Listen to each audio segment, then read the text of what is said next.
आकर उन्हें सोते पाया, चेले सोए हुए थे। और पतरस से कहा, क्या तुम मेरे साथ एक घड़ी भी नहीं जाग सके?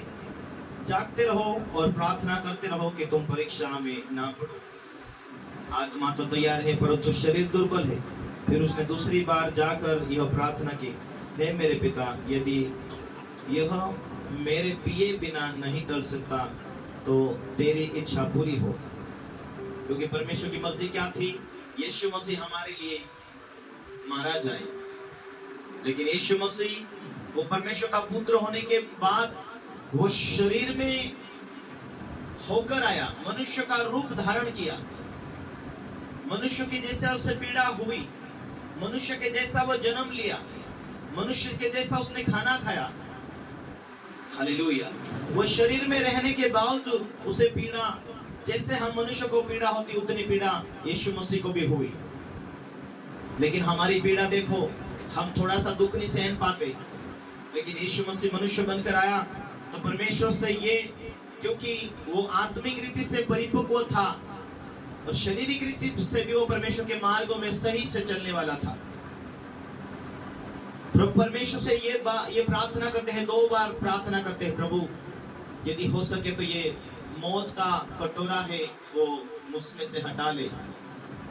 और दूसरी बार प्रार्थना करते हैं, प्रभु यदि तेरी इच्छा मुझे दुख झेलना है, मुझे क्रूस उठाना ही है, तो मेरी मर्जी नहीं परंतु तेरी मर्जी पूरी होने दे, आने दे, उस क्रूस की दशा को आने दे।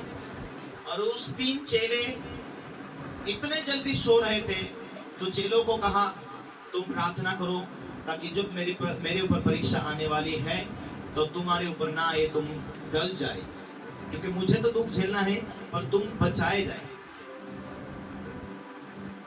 कहते हैं मेरी, परंतु जैसा तू चाहता वैसा ही होने दे।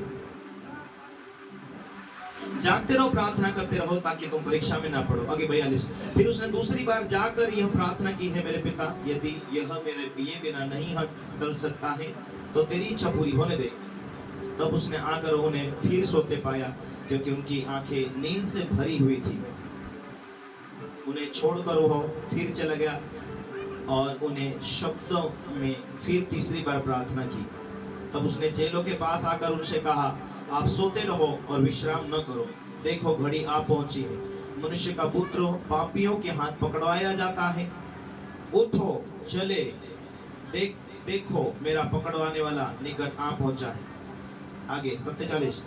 वह यह कह ही रहा था कि यहूदा जो 12 में से एक कहा, हे रबी नमस्कार।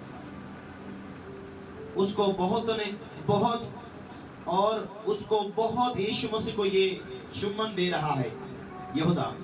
यीशु ने उससे कहा, हे मित्र, जिस काम के लिए तू आया है उसे कर ले। तब उन्होंने पास आकर यीशु पर हाथ डाले, उन्हें पकड़ लिया। यीशु के साथियों में से एक हाथ बढ़ाकर अपनी तलवार खींच ली और महायाजक के दास पर चलाकर उसका कान उड़ा दिया। तब यीशु ने उससे कहा, अपनी तलवार म्यान में रख ले, क्योंकि जो तलवार चलाते वे तलवार से नष्ट किया जाते। क्या तू नहीं जानता कि मैं पिता से विनती कर सकता हूँ, वह स्वर्गदूतों की 12 पलटन से अधिक मेरे पास अभी उपस्थित कर देगा। Hallelujah, hallelujah. यीशु ने, पतरस जो यीशु मसीह के साथ में था, जैसे यीशु मसीह को पकड़ने वाला व्यक्ति वो ग्रुप बन के आए, जो राजा के सैनिक, तो उनको सबको लेकर आने वाला यह यीशु मसीह का चेला ही था। उन 12 चेलों में से एक चेला था यहूदा इस्करियोत। वो यहूदा जो यीशु मसीह के साथ रहा, यीशु मसीह के बारे में सब कुछ जानता था। Hallelujah, hallelujah. लेकिन उसे एक पैसों की आदत थी, चोरी करने की आदत थी। इतने दिन यीशु सेवा किया, उसका थैली हाथ में रहती थी, कोई भेंट देता था, वो थैली लेकर जाता था, उसमें से निकाल लेता था। यीशु मसीह के साथ में रहने वाला चेला यीशु को पकड़ा दिया। क्या यीशु को मालूम नहीं था? यीशु सब कुछ जानते थे, लेकिन माफ करने का दिल देखो। हालेलुया। उसे क्षमा करने वाला मन देखो। जब यीशु मसीह के पास में आकर चुम्बन देने लगा तो प्रभु कहते हैं मेरे मित्रों तू किस काम के लिए आया वही काम कर। हालेलुया। कितने में बेच दिया यीशु मसीह को। उसने राजा के लोगों के पास में गया, मैं आपको यीशु मसीह के पकड़ाने के लिए मैं तैयार हूं, कितना मुझे पैसा देंगे। हालेलुया। कितने सिक्के में बेच दिया मालूम है? 12, 11, 40, 50, हालेलुया। 30 सिक्के में। कितने सिक्के में? 30 सिक्के में बेच दिया यीशु मसीह को। जब यीशु मसीह को उन राजाओं के हाथ में कर दिया तो उसे चैन नहीं पड़ा, उसे बेचैन है गया, वो बेचैन हो गया, उसकी शांति खत्म हो चुकी। अब मैं क्या करूं? उसने यीशु मसीह को पकड़ाने के बाद में यीशु मसीह राजा के हाथ में, अब उसे बेत लगा रहे था, उसे मार रहे। तू यहूदियों का राजा है, तू यहूदियों का राजा है। उसको ऊपर थूक रहे, उसे चाटा मार रहे, उसे थप्पड़ मार रहे। यीशु मसीह खामोश से सहता गया। लेकिन यहूदा को जो 30 सिक्के में बेचा था वो बेचैन हुआ। उसने अपना थैला उठाया, राजा के घर में जाकर फेंक दिया।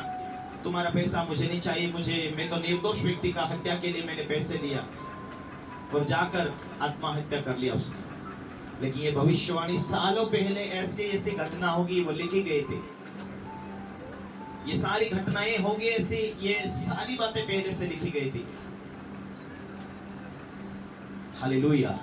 तो राजा ने कहा तेरा पैसा, तेरा पाप तेरे ऊपर, हमें क्या लेना देना। राजा ने कहा ये जो 30 सिक्के हैं चांदी के, ये भवन में रखना जरूरी नहीं, इसलिए इस पैसों को मसंटी का जगह ले लीजिए। ऐसा करके उन्होंने एक मुर्दे को गाड़ने के लिए वो जगह लिया, परंतु वो पैसा उन्होंने वापरा नहीं। हालेलुया। और यहूदा इस्करियोती भी जाकर